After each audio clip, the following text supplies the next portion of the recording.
Boom! There it is, ladies and gents. It is Monday. And you know what? If you're ready to do some investing, you're ready to do something when it comes to real estate, you're going to need a lot of this. The person I'm talking to today is going to help you guys get that. So here we go. Shut up and sit down. The Business Bros Podcast was created for you. Learn from the business professionals who come to share their stories. Find out what's working in business and social media, what's hot and what's not, straight from the mouths of successful entrepreneurs out there doing the real work. And now, welcome to another episode of Business Bros. Yeah. All right, man. It's time for us to drop the heat. All right. Here we go, everybody. Thanks so much. Wait. Before we jump to the show, just a quick reminder to please subscribe on whichever platform it is that you're listening to us on today. Give us a like, give us a follow, subscribe, drop a review, help other like-minded business owners find value from our awesome guests while we rise up in those podcast rankings. We'll sincerely appreciate every single one of you for it. And if you want to be a guest on the show, we'd love to have you on to learn from you as well. Go to www.businessbros.biz. Schedule your time slot. Don't forget to follow us on all our social medias at Business Bros Pod. All right, everybody, we're so excited and honored to bring yet another incredible guest to the Business Bros Pod. Today's guest is the managing director of an opportunistic real estate fund which focuses on the acquisition and management of commercial real estate. He's responsible for the investment strategy, fundraising, asset management, and operations for their current fund, which has been investing in manufactured housing communities and self-storage facilities. To date, our guest has already accumulated upwards of $47 million in assets under management, and investors have seen an average internal return of, get this, 85%. Woo! Their most recent project has been so successful that not only did they meet their original fundraising goal of $35 million, in fact, they surpassed it, raising $56 million for their next round of investment properties. Want to learn more? Tune in. Joining us today from Crystal View Capital Funding out of Sin City, Las Vegas, welcome to the show, Matthew Ricciardella.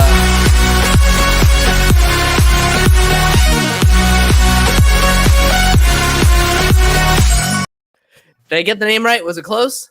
You got it. Thanks for having me, guys. Really, I nailed it? Yeah, you Nailed it. Hell yes. No practice. There you go. It doesn't happen often, but you did it. Woo! All I have right. one skill. Thanks so much for joining us. Yeah, thanks for having me. It sounds like you guys have a lot of fun over here. Oh, dude, we have a ton of fun. That's the point of being on out in life, in my opinion. You just got to do what you got to do. You got to smile. You got to enjoy it. So, Matt, let's just jump into this thing. James had a great intro for you. Why did you get into the loan space? What drove you here? Yeah, so just a refresher. So what we do is we manage, own, and operate manufactured housing communities and self-storage facilities nationwide. So we're not a lender per se. We're more an operator and an owner. So what we do is we raise capital mostly from high net worth individuals. And we go out, we buy these properties, we look to turn them around. We find them when they're non-performing or underperforming. And we have a really, really strong and experienced in-house asset management team that does a fantastic job with whipping these properties into shape, getting them to produce strong free cash flow. And then we in turn make some very, very positive distributions to our partners in our funds. So it's gone extremely well. I watched yesterday a documentary on Hulu on the up and down of WeWork. And when you're talking about the storage facilities and purchasing them, why purchase them versus leasing them out? Or are you trying to, like with your particular business, are you focusing your attention 100% on just storage spaces and storage units with manufactured homes? Or are you trying to go into other spaces as well?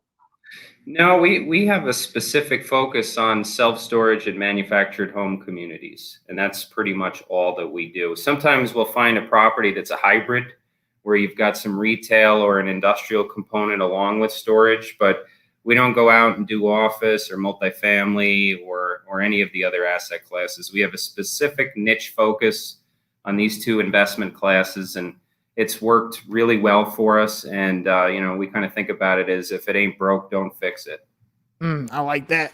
Well, how does one get into this space? I mean, don't get me wrong. It sounds like it's very lucrative. I mean, people need the storage units. I mean, there's so many people right now moving in and out of countries, moving in and out of places. Housing is super expensive. So having the manufactured home parks are definitely an uptick, but it's not the sexiest. It's not the funnest sounding thing when you first get into it. So what drove you there? What got you there?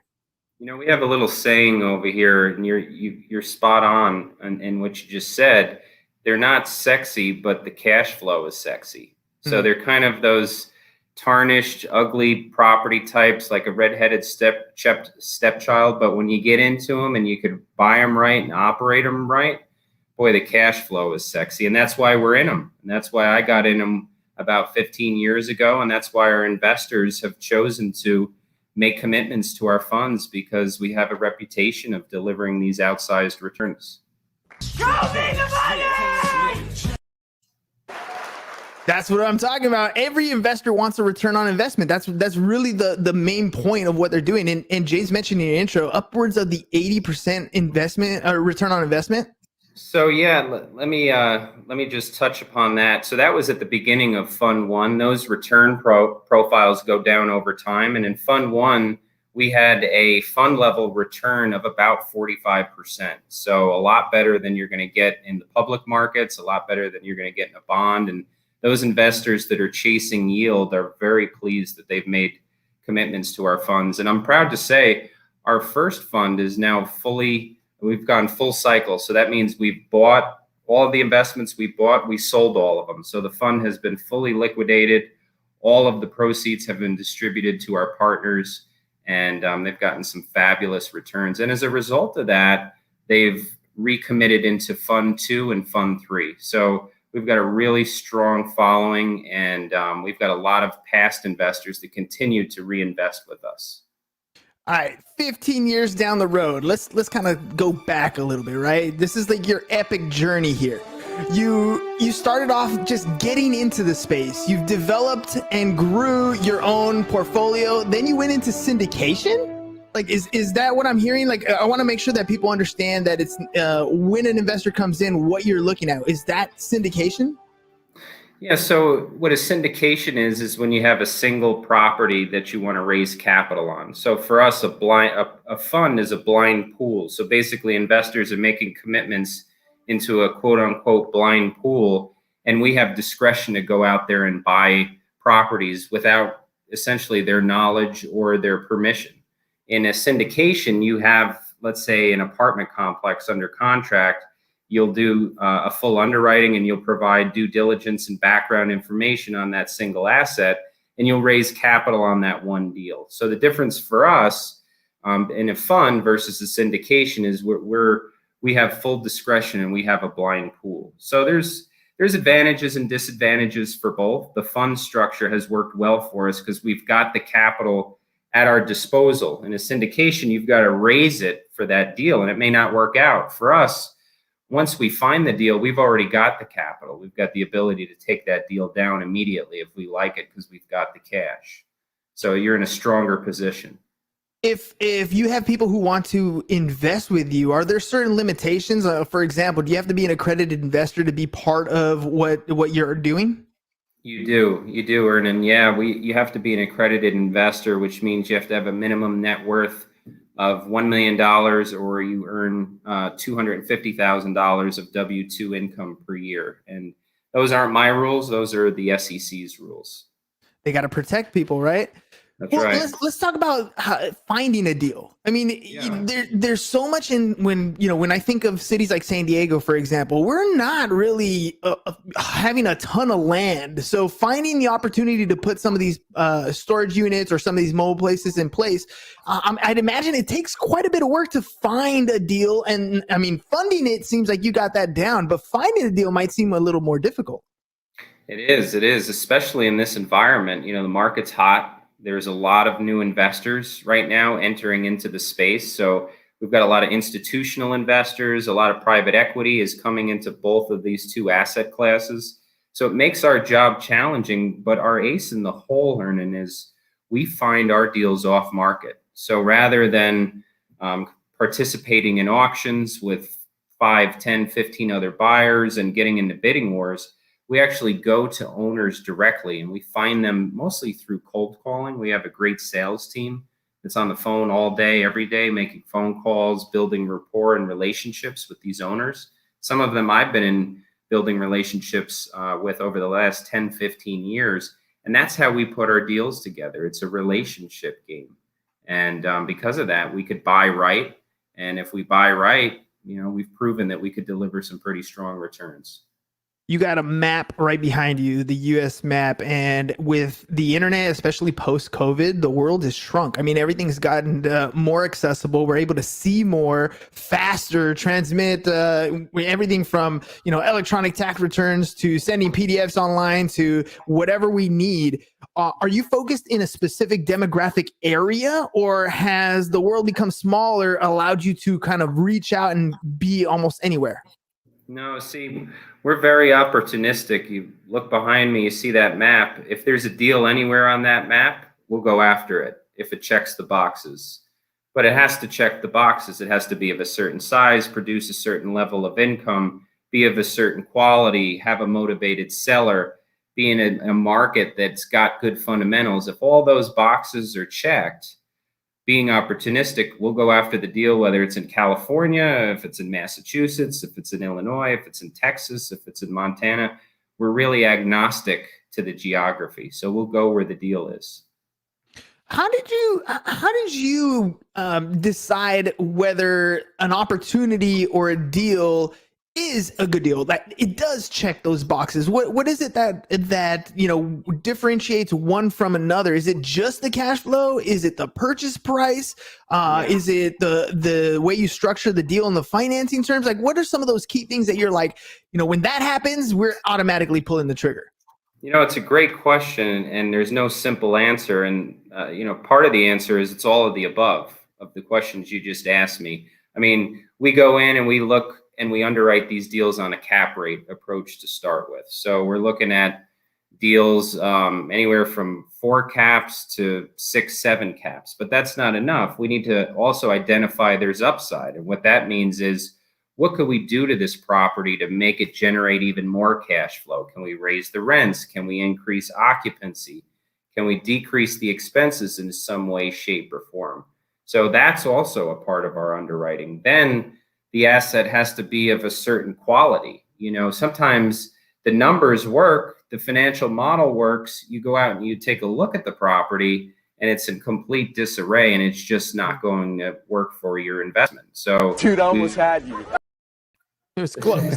Close. We would have to pass on those deals. So there's really no simple answer, but probably the best answer I could give you, it's pattern recognition. From doing it so long, you just kind of know. It's one of those things where you've seen thousands, and probably in my case, hundreds of thousands of deals. When you find one, you just know. But it does have to check those boxes. And if it does, we go after it aggressively.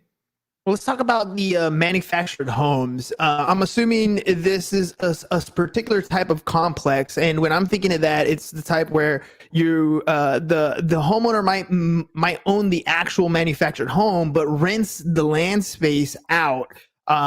When you have those kinds of deals, especially in a market like today, where the price of a traditional home or condo is ridiculously expensive, what's that market like within the manufactured homes?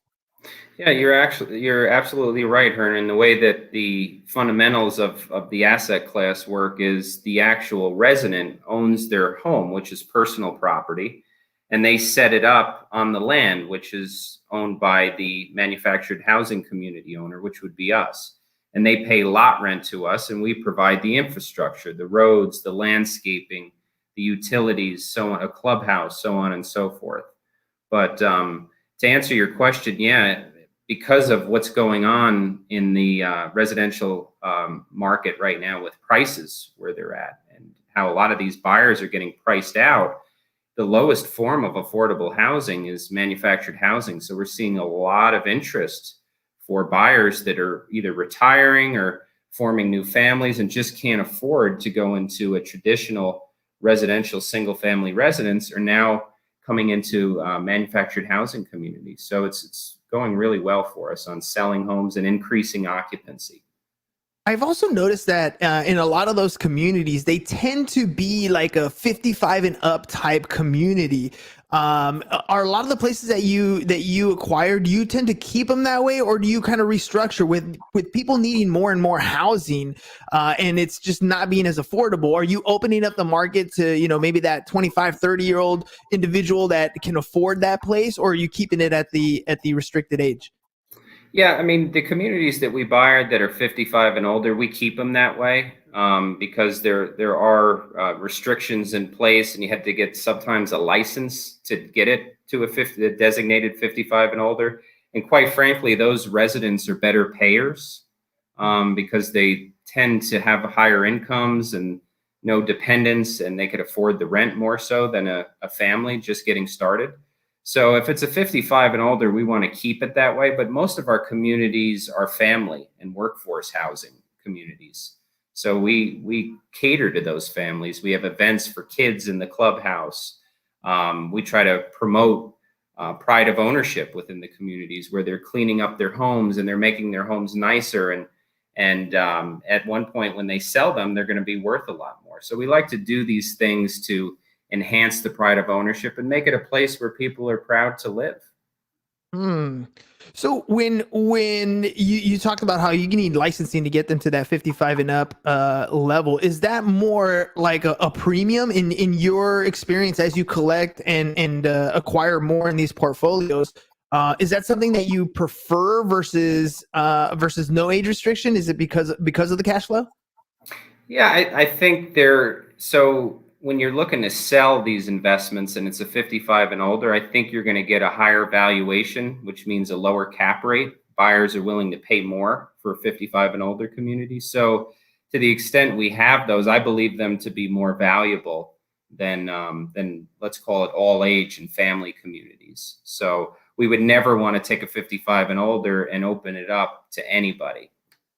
When you get investors to come on board, are most of the investors that work with you, are they looking mostly for a cash flow type investment, or are they looking for a capital gain investment, something down the road, or are they tied to a specific property, and when that property gets sold, they get cashed out? How does an investor deal work with you? Yeah, so it's a great question. I think it's a hybrid. Some investors are looking for that cash on cash return. They want a yield. Other investors are looking for an all-in return, meaning what's my return throughout the life of the fund, both in the form of cash flow and when you do a final liquidation, sell off all the assets and distribute all of the excess cash. So we get a combination of both types of investors within the funds. Let's talk a little personal stuff here. So, I mean, you've been at this for a number of years, and now you're looking at a deal, and it's like you said, you just know, like you can tell now. But if you can go back to when you were first starting, what was Matt like first getting into this business? I'm sure you couldn't look at a deal and just be like, yeah, that's a great one. You kind of just learn, I know there's a lot of young real estate agents that get into the space, and they're like, a dog trying to bark at every car that goes by. They wouldn't know what to do if they got one. That's a Joker line, by the way. So, I wonder, like, Matt, at the beginning, when you were going after these deals, what kind of mistakes were you making? What kind of, learning experiences did you have to put you in a position where now you look at a deal and it just makes sense? A lot of bumps and bruises.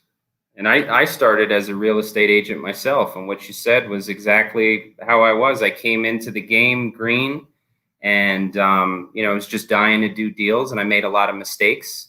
Luckily, I didn't make any where I lost any money for investors, or was I ever late on a payment to a bank. So I've never had even a default on any loan with a financial institution, nor was there any loss that I've ever had with an investor who's invested with me. But with that being said, I had my fair share of mistakes, and you learn from them. You learn from others' mistakes. They say a genius is somebody that not only learns from their mistakes, but learns from others' mistakes. And I tried to do that to the best of my ability. So you gather all of in your mind, you remember all of these mistakes throughout the past, for me, let's call it 15, 17 years. And when you look at deals, the subconscious is almost going, oh yeah, don't do that deal. Remember back in 2009, you got burnt because you had too many park-owned homes, or you had this type of system for your sewer, or whatever the case may be. You've got this reference, all these different references for these deals that you've done and some that you've passed on. So that knowledge is invaluable. And I continue to learn, and that's a never-ending game. 30 years from now, we'll still be learning and getting better. So speaking of learning, I mean, a rewind, right?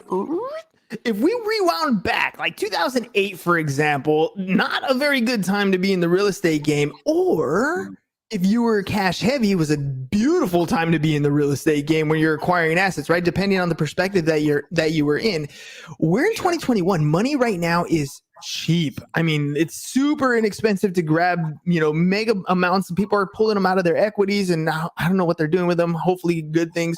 But what do you feel about where the market is and being leveraged?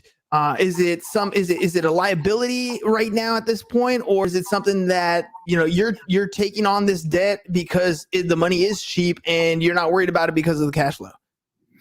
Yeah, I mean, look, back in 2008, there was a liquidity crisis, right? That's what happened. There was all the liquidity dried up in the system. Today, liquidity is everywhere, and there's so much new capital chasing yield. So, I mean, for us, we underwrite deals very conservatively.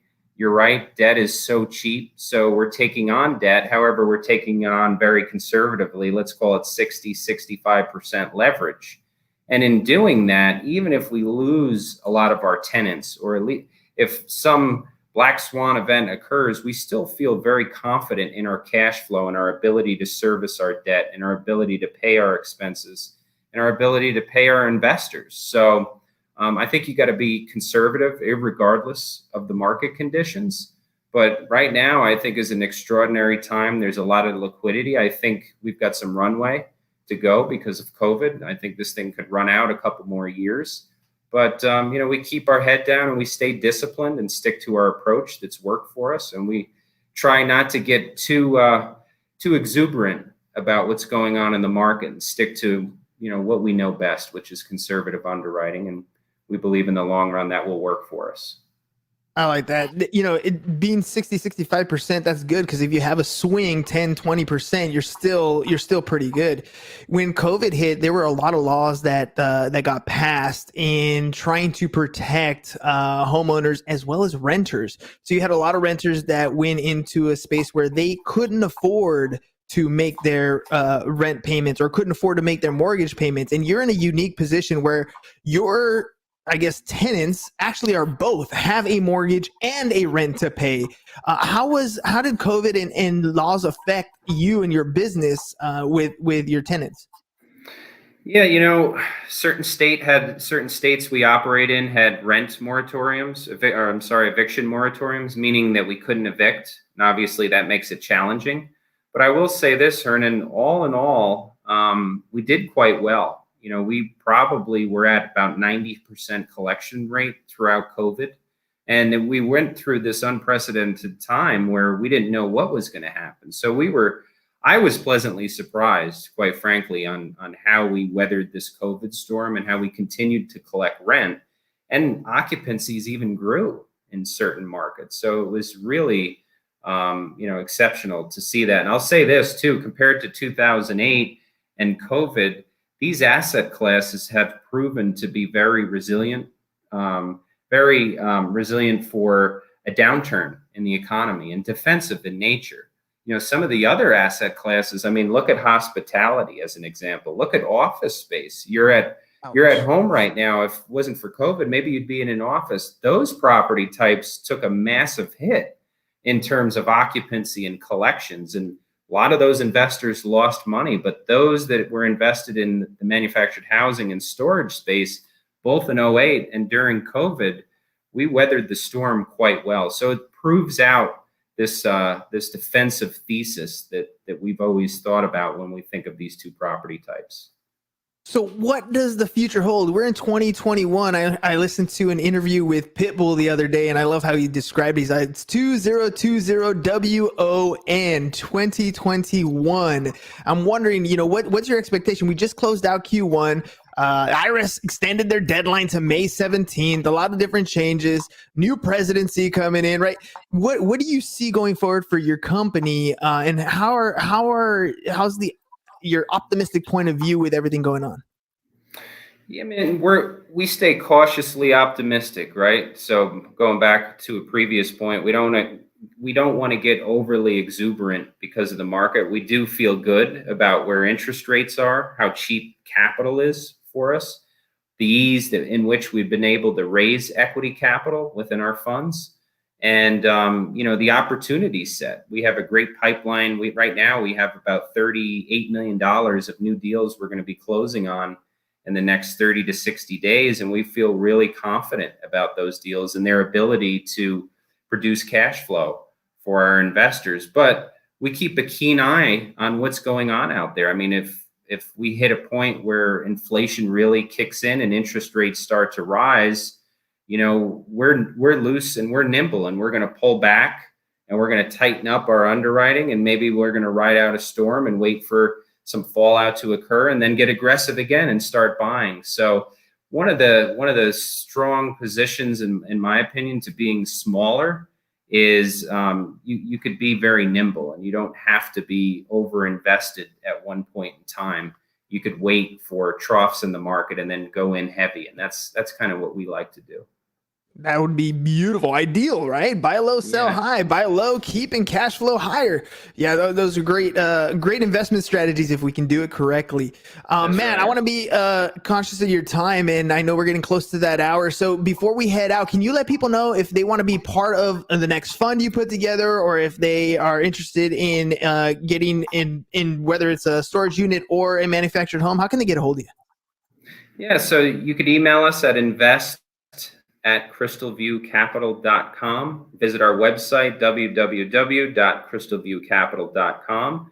If you've got some questions, reach out to us. We got a great team that could answer your questions. And if we're a good fit, it'd be great to welcome you into our company. Awesome. All right, ladies and gents, that's it. It's Friday. It's the weekend. It's coming around the corner. There's so many things for you to think about. And you know what? Investing is one of those things. I mean, let's face it. The market is hot. You probably have some extra cash. I know you got some stimmy money. You need to put that money to work for you. There are many different opportunities. And even if you're not an accredited investor, you should start thinking like one. Learn from them. Take some advice. Take some lessons. You know, a smart person learns from their mistakes, and a genius learns from the mistakes of others. So like I said, we had Matt on the show. Matt, I want to thank you very much for coming on the show, sharing what you're into, what you're doing, and the lessons you learned, because there's a lot of people out there that are thinking about stepping in a similar space and just don't know what to do. So thank you very much for coming aboard. Thanks for having me, Hernan. It was my pleasure and a lot of fun. You got a great show. Thank you. All right, ladies and gents, enjoy the rest of the week, and we'll talk to you soon. Peace, and we're out. Thank you for listening to the Business Bros Podcast. Are you looking to get more clients or to increase your income? Hernan, the business bro, can help you generate referrals through the power of podcasting. And James, the insurance bro with Pipeline Insurance, can help you effectively add insurance to your existing business. If you are ready to create wealth today and generational wealth for tomorrow, email businessbros@csfirst.com to schedule a free consultation, or join the Business Bros Network, www.businessbros.biz.